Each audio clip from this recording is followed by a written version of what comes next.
क्या 8 दिन, जी हां, मात्र 8 दिन बाद इस सरकार के खिलाफ कोई बड़ा आंदोलन खड़ा किया जाएगा? 5 जनवरी के बाद क्या इस सरकार की नींव हिलाने की कोशिश की जाएगी? क्या 5 जनवरी के बाद, या फिर ये कह ले कि केवल 8 दिन के बाद, या फिर और आसान भाषा में कह ले तो साल 2026 के शुरुआती दिनों में ही इंडिया गठबंधन एक होकर वो काम करने वाला है जो अमूमन इस सरकार में बहुत कम होता है, वो है फैसले वापस लेना। कहा जाता है दोस्तों, जो एक बार फैसला ले लिया गया, इस सरकार में फैसला पलटा नहीं जाता, लेकिन ऐसा नहीं है, पलटे गए हैं। जैसे 3 कृषि कानून बिल के तौर पर संसद में पास हुए, तब भी विपक्ष ने कहा जल्दबाजी आप कर रहे हैं, लेकिन सरकार ने नहीं सुनी, बिल पास कर दिया और बाद में हाथ जोड़कर न केवल मोदी जी को माफी मांगनी पड़ी, बल्कि वो तीनों कृषि कानून वापस भी लेने पड़े। इसके अलावा भी हाल के दिनों में बहुत से यू टर्न सरकार को लेने पड़े हैं, चाहे वो अरावली के मामले में हो, चाहे वो पूर्व के दूसरे मामले में हो। लेकिन इस बीच जो बड़ी जानकारी निकल कर आई है दोस्तों, वो ये है कि आज से मात्र 8 दिन बाद 5 जनवरी से एक बड़ा आंदोलन खड़ा करने की एक जोर आजमाइश शुरू हो जाएगी कांग्रेस पार्टी द्वारा। आज कांग्रेस पार्टी की CWC की मीटिंग थी, सबने खड़े होकर कुछ इस तरह से शपथ ली है दोस्तों। 5 बिंदुओं पर शपथ ली गई है कि 5 जनवरी से, यानी कि आज से ठीक 8 दिन बाद, मनरेगा जिस तरह से खत्म करके जी राम जी ने योजना लाई गई, और मनरेगा खत्म करके न केवल महात्मा गांधी के नाम को हटाया गया, बल्कि उनके पूरे विचार और इस पूरे के पूरे कानून की आत्मा को ही खत्म कर दिया गया। उसके खिलाफ जमीन पर उतरेगी कांग्रेस पार्टी और गांव-गांव जाकर लोगों को बताएगी कि कैसे सीधे गरीब आदमी, गांव देहात के आदमी की जेब पर डाका डाला है केंद्र की मोदी सरकार ने। न केवल तस्वीरें बाकायदा कांग्रेस पार्टी ने शपथ लेते हुए शेयर की हैं, जो कि लगातार मैं आपको दिखा रही हूं, बल्कि इसको लेकर मल्लिकार्जुन खड़गे ने खुद सामने आकर बताया भी कि कैसे पहले भी 3 कृषि कानून की तरह हमने सरकार को मजबूर किया कि वो तीनों कृषि कानून वापस ले, और आगे भी हम ऐसा करेंगे। आज की जो CWC की मीटिंग हुई, ये मीटिंग में हमने ये शपथ ग्रहण किया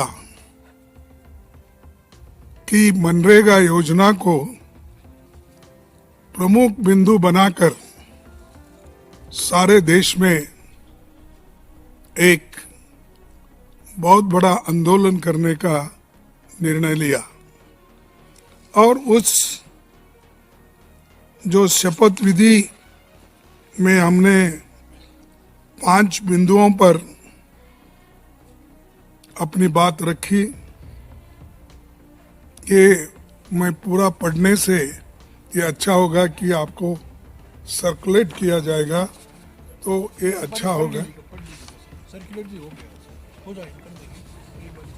हम शपथ लेते हैं कि भारतीय राष्ट्रीय कांग्रेस पार्टी अग्रणी भूमिका लेते हुए 5 जनवरी से मनरेगा बचाओ अभियान की शुरुआत करेगी।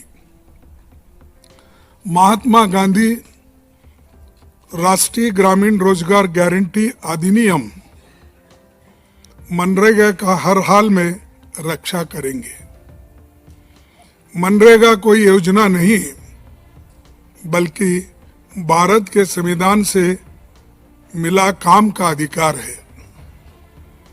हम ये संकल्प लेते हैं कि ग्रामीण मजदूर के सम्मान, रोजगार, मजदूरी और समय पर भुगतान के अधिकार के लिए एकजुट होकर संघर्ष करेंगे और मांग आधारित योजना और ग्राम सभा के अधिकार की रक्षा हम लोग करेंगे। हम ये भी शपथ लेते हैं कि मनरेगा से गांधी जी का नाम मिटाने और मजदूर के अधिकार को खैरात में बदलने की हर साजिश का लोकतांत्रिक विरोध करेंगे। संविधान और लोकतंत्र पर भरोसा रखते हुए हम मनरेगा बचाने, मजदूर के अधिकार बचाने और गांव-गांव अपनी आवाज बुलंद करने का संकल्प हम लेते हैं। इसी के साथ हमने जय संविधान, जय हिंद का नारा लगाते हुए इसको हम सभी ने स्वीकार किया। यही नहीं दोस्तों, खड़गे साहब ने आज प्रेस कॉन्फ्रेंस करते हुए ये भी कहा कि सरकार ने उसी मनरेगा को खत्म कर दिया जो सरकार खुद ही उसकी तारीफ करती थी। बहुत सी एजेंसियों का नाम खड़गे साहब ने बताया और कहा कि दरअसल ये वो एजेंसियां हैं जो हमेशा से सरकार की अलग अलग तरह से मनरेगा काम आया है और आज सरकार ने उसी मनरेगा को खत्म कर दिया। यही नहीं दोस्तों, राहुल गांधी भी इसके बाद प्रेस कॉन्फ्रेंस में बोले और उन्होंने कहा कि ये जो पूरा मनरेगा खत्म करके नया बिल लाया गया है, ये दलितों, आदिवासियों, ग्रामीण भारत में जो ओबीसी रह रहे हैं, पिछड़ी जाति के लोग रह रहे हैं, अल्पसंख्यक रह रहे हैं, ये उनके खिलाफ है। अंत में उनसे पैसा लेकर सरकार वही काम करने वाली है, अमीरों को पैसा देने का, जो ये हमेशा से करते रहे हैं। तो कांग्रेस पार्टी ने जिस तरह से आज CWC की मीटिंग में मनरेगा को लेकर विचार भी रखे, शपथ भी दिलवाई अपने नेताओं को और एक डेट फिक्स कर दी है, इससे एक बात पता चलती है दोस्तों कि कांग्रेस पार्टी इसको लेकर सीरियस है। यहाँ मैं आपको बता दूं कि जब मनरेगा खत्म करके जी राम जी योजना लाई जा रही थी तो संसद के अंदर कांग्रेस पार्टी को पूरे इंडिया गठबंधन का सपोर्ट मिला था।